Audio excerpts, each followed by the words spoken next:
जय हिंद दोस्तों, आप सभी का स्वागत है आपके अपने परिवार में। तो सत्य जो है परेशान हो सकता है लेकिन पराजय नहीं हो सकता है, ये कथन जो है आजकल डिप्लोमा अभ्यर्थी के साथ बहुत ज्यादा जुड़ाव हो चुका है। आपको बता देते हैं कि आज भी जो है सुप्रीम कोर्ट में सुनवाई था लेकिन कुछ निष्कर्ष नहीं निकला।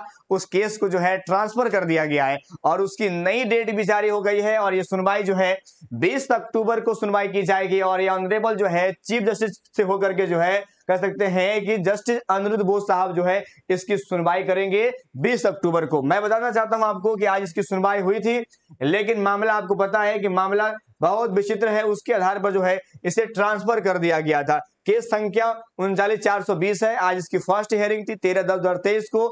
ऑनरेबल बोपन्ना साहब की टीम में थी लेकिन मामला गंभीरता था क्योंकि आपको पता है कि यह मामला पूरे तौर पर जो है जस्टिस अनिरुद्ध बोस साहब द्वारा दिया गया था, तो उन्हीं को ये ट्रांसफर किया गया है। अर्थात ये 20/10/2023 को जो है इसकी सुनवाई होनी है, ये बातें कंफर्म हो गई है।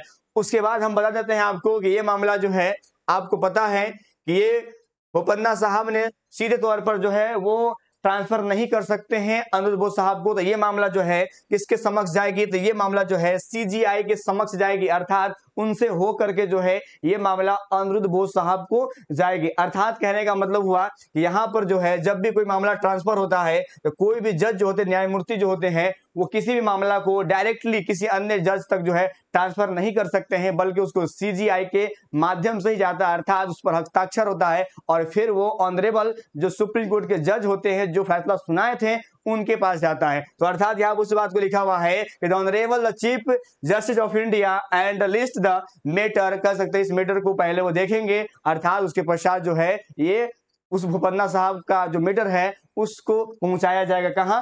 अनिरुद्ध बोस के सामने पहुंचाया जाएगा जिन्होंने इस फैसले को अंतिम कह सकते फैसला दिया था। और एक बार फिर 20 तारीख को जो है उनके माध्यम से पूरे संपूर्ण भारत में एक बार फिर से जो है बीएड अभ्यर्थी को 1 to 5 से अयोग किया जाएगा। ये बातें पूरे तौर पर स्पष्ट है। बहुत सारे लोग कहते हैं कि भैया आप एक पक्ष की बात करते हैं, एक तथ्य की बात क्यों करते हैं? याद रखिएगा, हम में किसी से बैर नहीं है। मैं सिर्फ डिप्लोमा अभ्यर्थी के 1 to 5 उसके अधिकार की बात कर रहे हैं, उसकी सत्यता की बात कर रहे हैं। तो बिल्कुल बीएड के अभ्यर्थी अभद्रता का प्रयोग नहीं कीजिएगा। आप संस्कारी हैं, आपने उच्च स्तर के आपने ज्ञान प्राप्त किया है तो उसका परिचय जरूर दीजिएगा। ये नहीं कि आप अपशब्द लिखिएगा। भैया किसी के अधिकार की बात हो रही है, हम गलत कह रहे हैं तब मुझे आप नोटिस कीजिए, लेकिन जब हम सही बोल रहे हैं तो उस पर बिल्कुल आपका अधिकार नहीं कि आप शब्द का प्रयोग करें। अगर आप करते हैं तो आप एक अध्यापक नहीं है बल्कि उससे भी एक नीच हरकत वाला काम कर रहे हैं जो आपके अध्यापक की प्रवृत्ति को शोभनीय नहीं है। याद रखिएगा, इस बात पर ध्यान रखिएगा। ऑनरेबल जो है सुप्रीम कोर्ट जो है उसकी सुनवाई करने वाली है, 20 अक्टूबर को सुनवाई करेगी। और ये मैटर जो है आपको बता देते हैं कि पहले जब ट्रांसफर होता है तो एक जज दूसरे जज को है डायरेक्टली ट्रांसफर नहीं कर सकता है बल्कि वो सीजीआई के पास जाता है। जैसे अगर हम एग्जांपल में अगर आपको बताना चाहें तो जैसे मान लीजिए कि अगर हेड मास्टर वो आपके सीजीआई हो गए और सहायक टीचर, अगर सहायक टीचर ने किसी चीज को अगर हस्ताक्षरित किया है या कोई फैसला लिया है, अगर वो चाहता है कि ये मामला हम अन्य टीचर को दे दे तो जब तक हेड मास्टर के पास नहीं जाएगा, जब तक वो नहीं जाएगा तब तक वो अन्य के पास नहीं जाएगा। तो ये मामला जो है पहले सीजीआई पे जाएंगे और वो मामला जो है फिर से अनिरुद्ध बोस साहब को सौंपेंगे और फैसला पर निर्णय जो लिया जाएगा वो अनिरुद्ध बोस साहब ही लेंगे। तो बहुत सारे लोग हैं जो डरा रहे हैं